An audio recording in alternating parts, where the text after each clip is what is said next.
রোজা অবস্থায় থুতু বা লালা গিলে ফেললে গুনাহ হবে কিনা? অনেকে রোজা রাখে কিন্তু নামাজ পড়ে না, তাদের সম্পর্কে কি বলবেন? রোজা রাখে কিন্তু নামাজ পড়ে না, এদের সম্পর্কে বলবো তারা লুঙ্গি খুলে পাগড়ি বাঁধছে। লুঙ্গি খুলে যদি কেউ পাগড়ি বাঁধে এই নিয়তে যে পাগড়ি বাঁধলে সওয়াব হবে, কিন্তু লুঙ্গি যে খুলে গেল সেটার জন্য কবিরা গুনাহ হবে, সেটার খবর তার। ঠিক একইভাবে রমজানের রোজা রাখলে সওয়াব হবে, ফরজ আদায় হবে, কিন্তু এর চাইতে বড় ফরজ হলো 5 ওয়াক্ত নামাজ। তা আপনি সেটাই যদি বাদ দিয়ে দেন তাহলে এই রোজা রাখলেন, তাহলে এর চাইতে বড়টা বাদ দিয়ে আপনি কম গুরুত্বপূর্ণটা করলেন। ওইটার তুলনায় এটাও ফরজ, কিন্তু ওইটার চাইতে কম গুরুত্বপূর্ণটারে গুরুত্ব দিলেন, আসলটারে গুরুত্ব দিলেন না। আপনি পাগড়ি পরার গুরুত্ব বুঝলেন কিন্তু লুঙ্গি পরার গুরুত্বটা বুঝলেন না। আল্লাহ আমাদেরকে লুঙ্গি পরার গুরুত্ব বোঝার তৌফিক দান করুন, নামাজের গুরুত্ব বোঝার তৌফিক দান করুন। অনেক ভাই আছে নামাজের গুরুত্ব তাদের কাছে, কিন্তু উনি রোজা রাখে।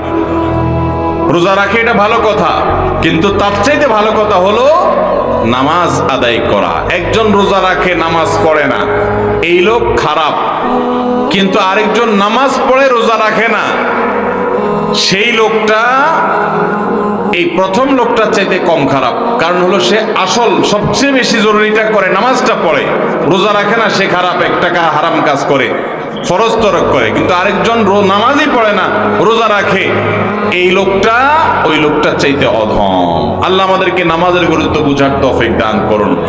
ঈমানের পর নামাজের চাইতে গুরুত্বপূর্ণ কোন কাজ মুসলমানের কাছে থাকতে পারে? রোজা অবস্থায় থুতু বা লালা গিলে ফেললে গুনাহ হবে কিনা?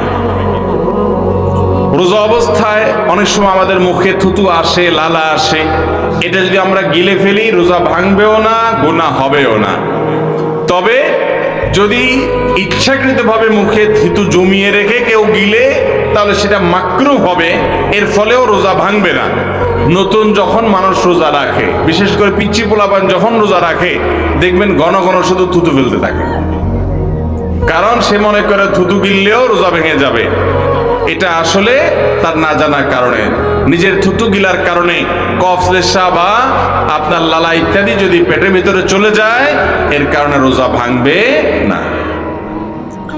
কিভাবে চোখের হেফাজত করা যায়? খারাপ চিন্তা থেকে মুক্ত থাকার উপায় কি?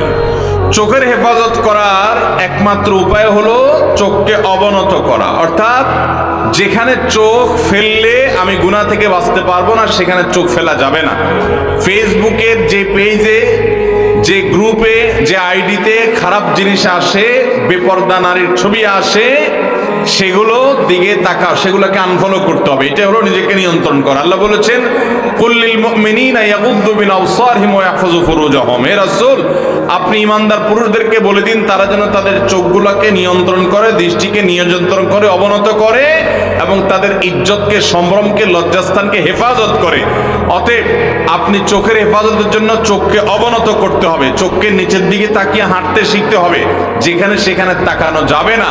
আপনি জানেন যে আপনার কলেজে গেলে, আপনার ইউনিভার্সিটিতে গেলে, আপনি অমুক বাজারে গেলে, অমুক জায়গা গেলে চোখের গুনাহ হয়, তাহলে আগে থেকে নিয়ন্ত্রণ করার ট্রেনিং নেন, প্রতিজ্ঞা করে নিজেকে নিয়ন্ত্রণ করেন এবং অবনত রাখেন, নিচের দিকে তাকিয়ে তাকিয়ে যথাসম্ভব আপনি নিজের চোখকে, দৃষ্টিকে হেফাজত করার চেষ্টাটা করেন। আল্লাহ বলেছেন ওয়াল্লাযীনা জাহাদু ফীনা লানাহদিয়ান্নাহুম সুবুলানা, যারা আমার পথে আসার চেষ্টা করে তাদেরকে আমি অবশ্যই অবশ্যই আমার দিকে আসার বহু রাস্তা দেখিয়ে দিব। আল্লাহ আমাদেরকে সবাইকে চোখের গুনাহ থেকে বেঁচে থাকার তৌফিক দান করুন।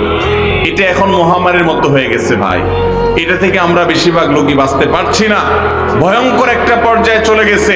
নবী করিম সাল্লাল্লাহু আলাইহি ওয়াসাল্লাম বলেছেন আমি চলে যাচ্ছি তোমাদের জন্য মেয়েদের চাইতে বড় ফিতনার বিষয়, অর্থাৎ নারীদের দিকে তাকিয়ে চোখের জেনা করে, মনের জেনা করে, নানাভাবে জেনা করে তোমরা ধ্বংস হবে। এই পথটা তোমাদের জন্য সবচেয়ে পিচ্ছিল এবং ভয়ঙ্কর, এবং এই বিপদে, এই ফিতনায়, এই গুনাহে বেশিরভাগ পুরুষরা পতিত হয়ে যাচ্ছে। এটা থেকে বাঁচার জন্য দরকার হলো মানসিক প্রতিজ্ঞা, আল্লাহর কাছে দোয়া এবং হারামের জায়গা থেকে দূরে থাকা। আল্লাহ বলেছেন ওয়ালা তাকরাবুজ জিনা, জিনার কাছেও যেও না, কারণ কাছে গেলে আল্লাহ জানেন বান্দা বাঁচতে পারবে না, পতিত হয়ে যাবে। এই জন্য আগে থেকে দূরে থাকতে হবে। যেখানে গেলে কোন একটা মেয়ের আইডি পাইছেন, ওখানে আপনি লাইক দিবেন না, কারণ লাইক দিলে সে লাইক থেকে ইনবক্সে চলে যাবেন, ইনবক্স থেকে আস্তে আস্তে প্রথম হাই হ্যালো করে এরপর আস্তে আস্তে তলে নামবেন। আপনার জীবন ধ্বংস হবে, কেরিয়ার ধ্বংস হবে, বাপমার অবাধ্য হবেন, আল্লাহর থেকে দূরে সরে যাবেন, অসামাজিক হবেন, এরপর আপনি টেরও পাবেন না আপনি কোথায় চলে গেছেন। এই জন্য বলেছেন আল্লাহ তাআলা আগে থেকে সাবধান হও। আল্লাহ তাআলা আমাদেরকে সাবধান থাকার তৌফিক দান করুন। যুবক ভাইরা আমার, এই যৌবনটাকে হেফাজত করেন, সকল ভালোবাসাগুলোকে সব জমিয়ে রাখেন নিজের বৈধ স্ত্রীর জন্য। আল্লাহ আমাদের যুবক ভাইদেরকে এই গুনাহের হাতছানি থেকে, গুনাহের এই ভয়াবহতা থেকে বেঁচে থাকার তৌফিক দান করুন। রমাদান মাসে কোনো মায়ের, কোনো বোনের, কোনো মেয়ের যদি মাসিক ঋতু দেখা দেয়, তার যদি মাসিক দেখা দেয়, সেক্ষেত্রে তিনি রমাদানের মতো এরকম বরকতের মাসে, এরকম আমলের মাসে, ইবাদতের মৌসুমে তিনি 10-10টি দিন বা তার চাইতে কম বের যাই হোক, এই দীর্ঘ একটা সময় তিনি কোনো ইবাদতবন্দি থেকে তিনি বঞ্চিত থাকবেন, নাকি তার কিছু করণীয় আছে?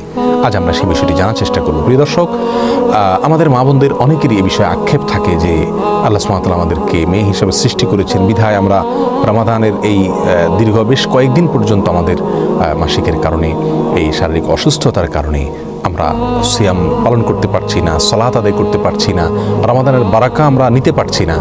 তাদের জন্য কিছু সান্ত্বনার পয়েন্ট আছে। প্রিয় দর্শক, প্রথম কথা হলো, আল্লাহ সুবহানাহু ওয়া তাআলা আপনাকে যদি কোনো অসুস্থতা দেন আর আপনি সুস্থ থাকা অবস্থায় আল্লাহর কোনো ইবাদত বন্দেগীকে কন্টিনিউ করে থাকেন, তাহলে অসুস্থ অবস্থায় আপনি যদি করতে নাও পারেন, রাসূল আকরাম সাল্লাল্লাহু আলাইহি ওয়াসাল্লামের একটি হাদিস দ্বারা সুস্পষ্টভাবে প্রমাণিত হয়, অসুস্থ অবস্থায় না করলে আল্লাহ সুবহানাহু ওয়া তাআলা করার সওয়াব আপনাকে দান করবেন যদি আপনি সুস্থ অবস্থায় সে আমলটা করে থাকেন। অতএব মন খারাপ করার কোনো কারণ নেই। দ্বিতীয়ত যে কথা বলবো তা হলো, আল্লাহর ফয়সালায় সন্তুষ্ট থাকা, এটা কিন্তু শুধু ইবাদত না, এটা ঈমানের অংশ।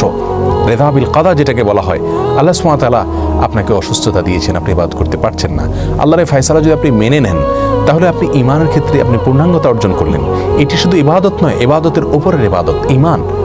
অতএব প্রিয় দর্শক, এক্ষেত্রে আমাদের অস্থিরতা, ব্যাকুলতা এটা স্বাভাবিক, কিন্তু নৈরাশ্য চলে আসা এবং বিরক্তি প্রকাশ করা এটা কোনো অবস্থাতে উচিত নয়, বরং আল্লাহর সন্তুষ্টিতে ফয়সালাতে সন্তুষ্ট থাকা উচিত।